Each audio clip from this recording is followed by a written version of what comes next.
Que Dios esté con nosotros y que derrame abundantes bendiciones en nuestro país, en el mundo entero, en esta circunstancia muy especial que estamos viviendo. Gracias, Señor, porque nos permites acercarnos a ti nuevamente para invocar tu presencia y pedir tu dirección en el estudio, en la reflexión, en la meditación de tu palabra. Gracias, Señor, porque eres bueno, porque eres grande, porque eres maravilloso y porque podemos esperar siempre tu dirección en nuestra vida. Dirígenos en todo lo que sea necesario. Gracias, Padre, y quédate con nosotros. En Jesucristo, tu Hijo amado. Amén.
esta oportunidad queremos continuar en alguna medida con el tema del miércoles pasado, que recordamos que hablamos sobre lo que significa el discurso escatológico de Jesús de Mateo 24 y Mateo 25.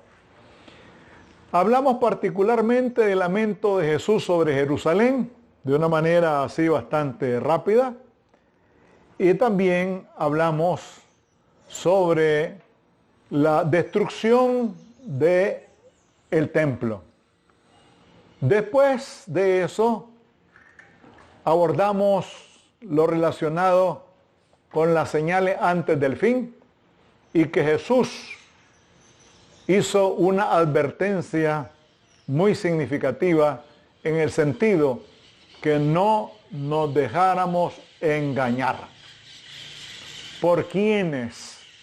Por aquellas personas que tuercen, que tergiversan las Sagradas Escrituras y que muchas veces dicen cosas que nada tienen que ver con lo que está escrito. Después de las advertencias que Jesús hace, pues también Él hace una serie de señalamientos relacionados con el fin de la historia. Pero en esta ocasión queremos detenernos un poco en otro tema que ha inquietado y sigue inquietando a una gran parte de la humanidad, como es la gran tribulación. Y muchas personas, y esto es lo triste, muchos cristianos no quieren pasar por la tribulación. Entonces, ellos se olvidan de que no hay resurrección sin Viernes Santo. No hay rosas sin espinas. Y si del árbol verde han hecho esto, ¿qué será del seco? Además de eso, pensemos en lo que Jesús nos dice en Mateo 16, en San Juan 16, 33. Estas cosas os he hablado para que en mí tengáis paz. En el mundo tendréis aflicción, pero confiad, yo he vencido al mundo. Mucho se habla de la gran tribulación. Y la tribulación acá y la tribulación allá. Pero resulta que de acuerdo a lo que dice la Biblia, la tribulación ya está en marcha. La tribulación va caminando. Y aquí lo vemos perfectamente. Cuando dice aquí en el 24:8, y todo esto será principio de dolores.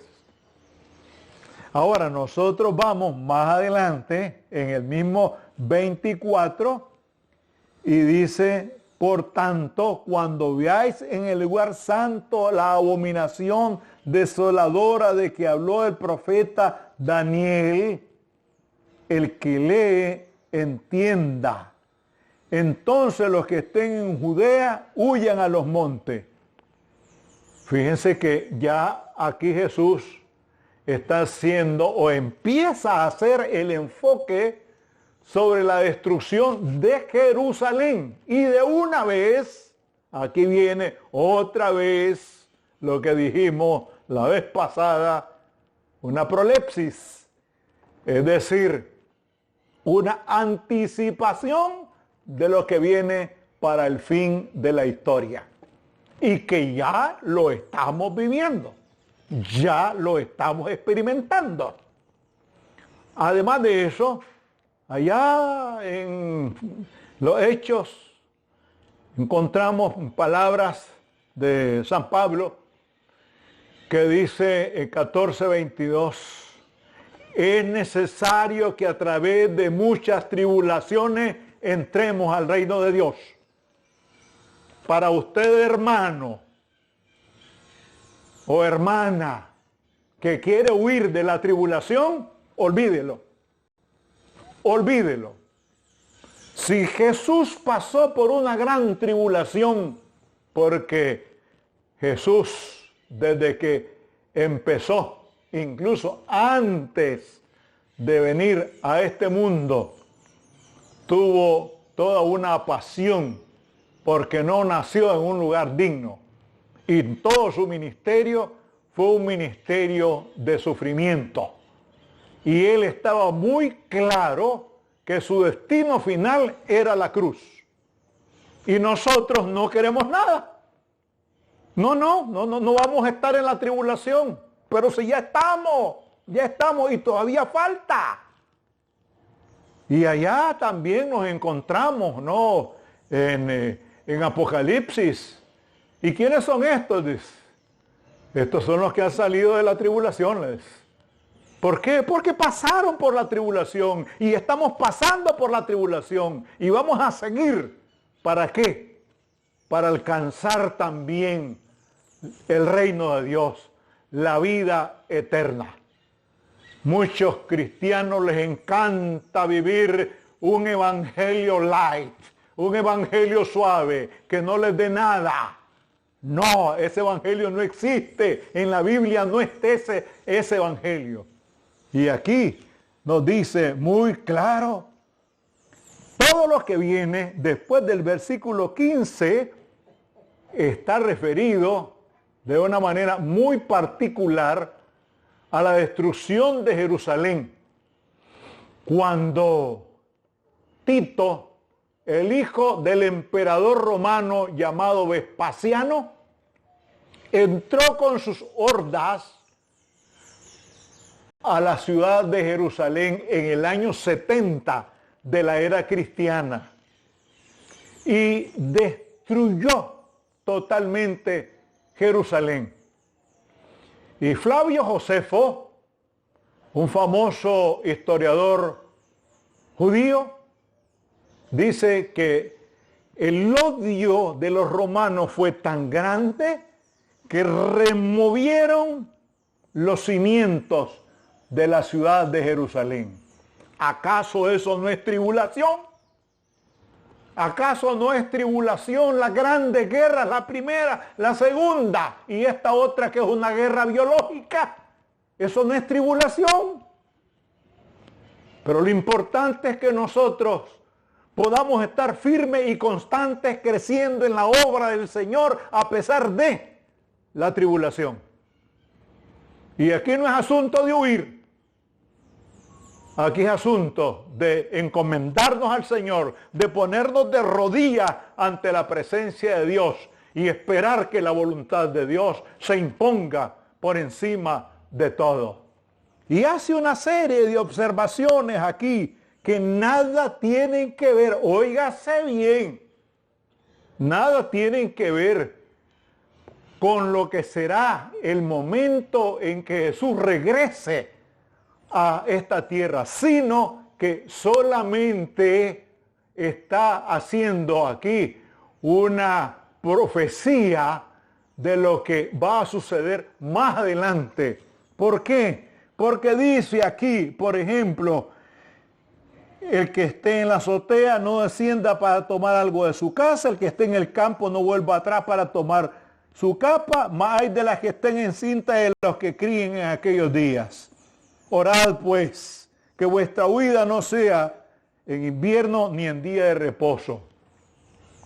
En la segunda venida de Cristo, eso no tiene ninguna importancia, lo que está señalando aquí. Ningún valor tiene, pero sí lo tuvo en aquel momento triste, difícil, de desesperación, de angustia para el pueblo judío, cuando fue asediado, repito, por los ejércitos de Tito, el hijo de Vespasiano, un emperador romano. He ahí la importancia de estudiar la historia también para que no digamos cualquier cosa, para que nos demos cuenta qué fue lo que sucedió en aquel entonces y qué es lo que está sucediendo ahora. Y aquí hay un orden, ¿saben? Hay un orden en todo esto. Fíjense, primero Jesús predice la destrucción del templo, después las señales que habrán antes de el fin de la historia, antes de el fin de la historia. Después de eso viene la tribulación. Y es lo que estamos viviendo ahora. Y es lo que se va a acentuar después. Aunque no nos parezca, a mí no me gusta. Yo no me siento cómodo. Pero todo depende de la voluntad de Dios. Y si nosotros estamos con el Señor, si Dios es por nosotros, ¿quién contra nosotros?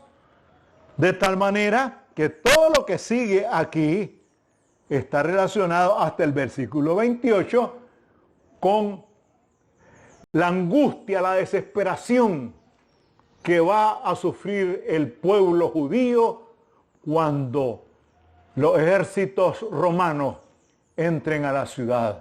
Ese es el segundo aspecto después de la predicción.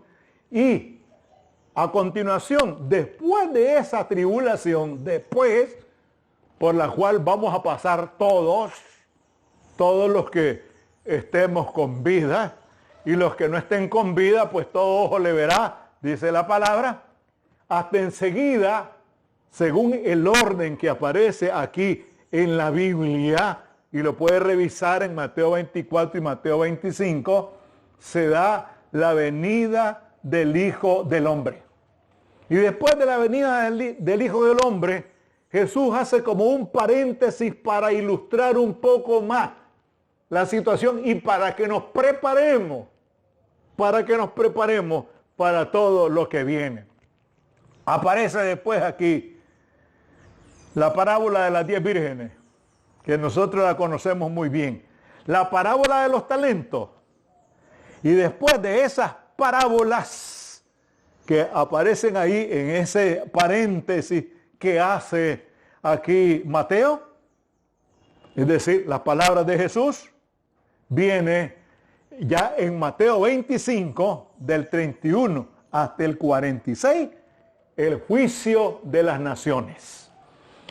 Entonces, en ese orden es que se va a dar el fin de la historia. En ese orden que aquí está escrito.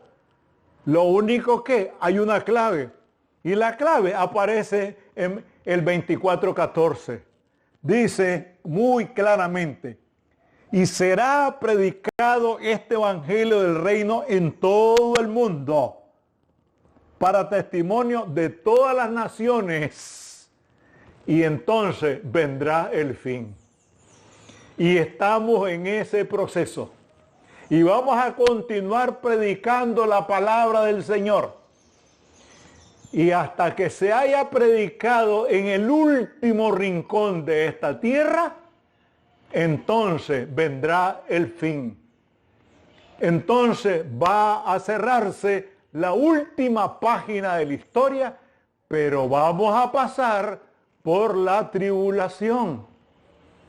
Está escrito eso. Vamos a pasar por la tribulación.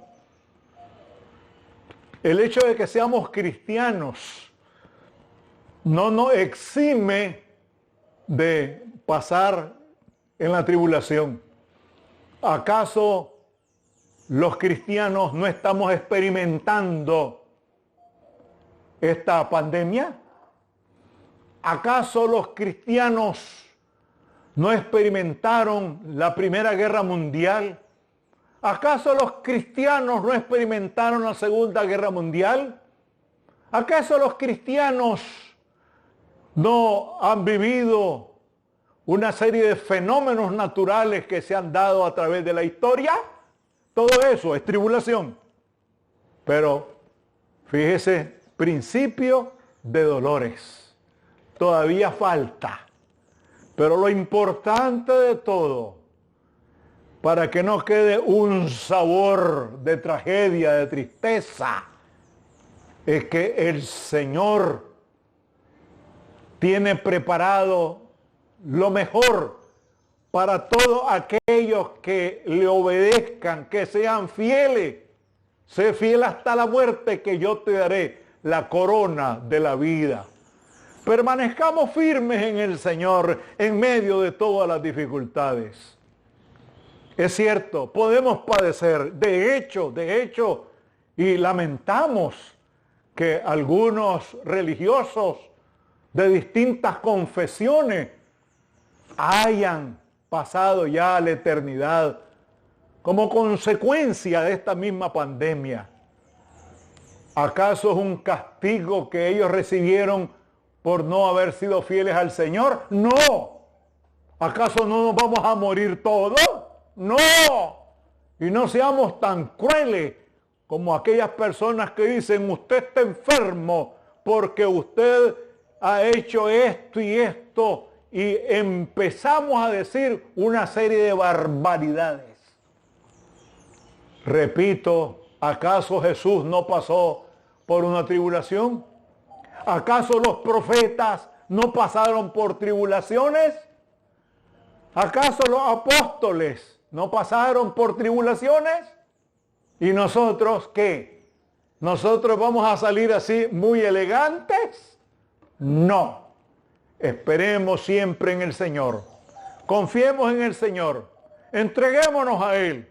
Y si no nos hemos arrepentido, pues es el momento para hacerlo, para entregarnos a Él, para confesar nuestros pecados y reconocer a Jesucristo como el único y suficiente Salvador de nuestras vidas. Gracias, Señor.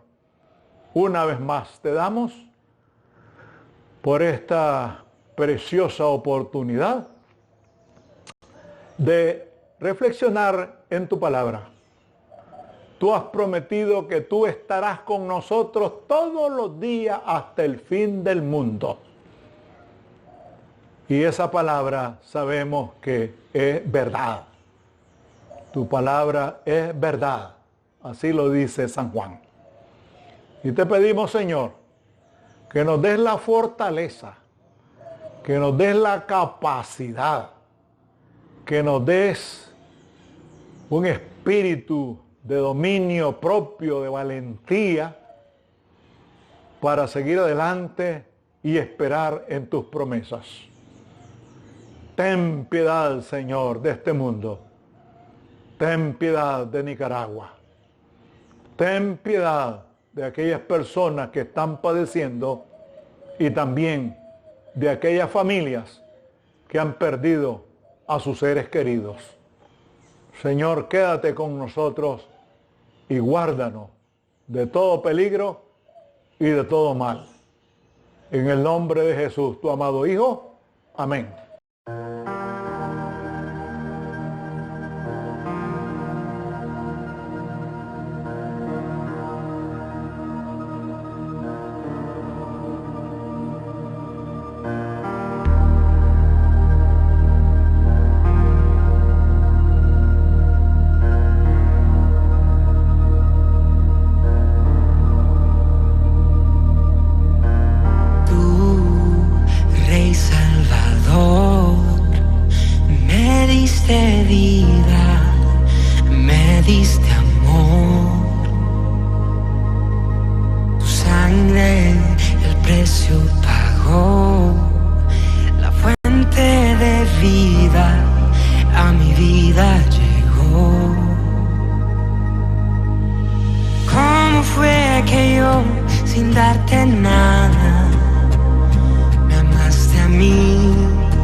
sin darte nada, me amaste a mí,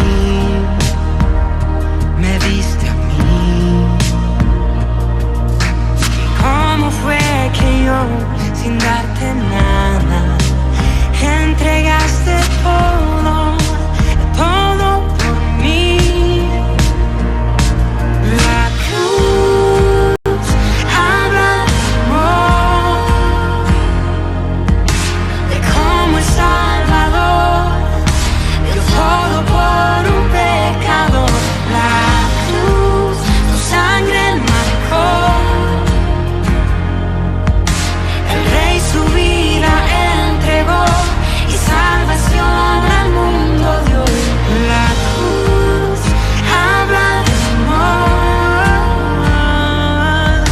de cómo el Salvador dio todo por un pecador. La cruz, tu sangre marcó, el Rey su vida entregó y salvación al mundo dio. Abriste la puerta, hoy puedo entrar, hoy vengo a adorar al santo lugar. Abriste la puerta, hoy puedo entrar, hoy vengo a adorar al santo lugar. Abriste la puerta, hoy puedo entrar, hoy vengo a adorar al santo lugar. Abriste la puerta, hoy puedo entrar, hoy vengo a adorar al santo lugar. La cruz habla de amor, de cómo el Salvador dio todo por un pecador. La cruz, tu sangre marcó, el Rey su vida entregó y salvación al mundo dio. La cruz habla de amor,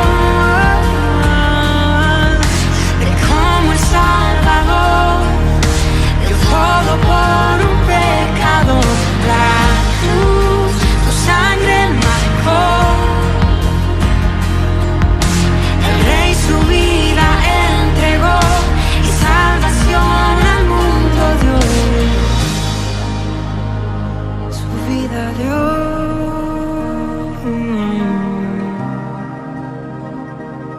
Oh.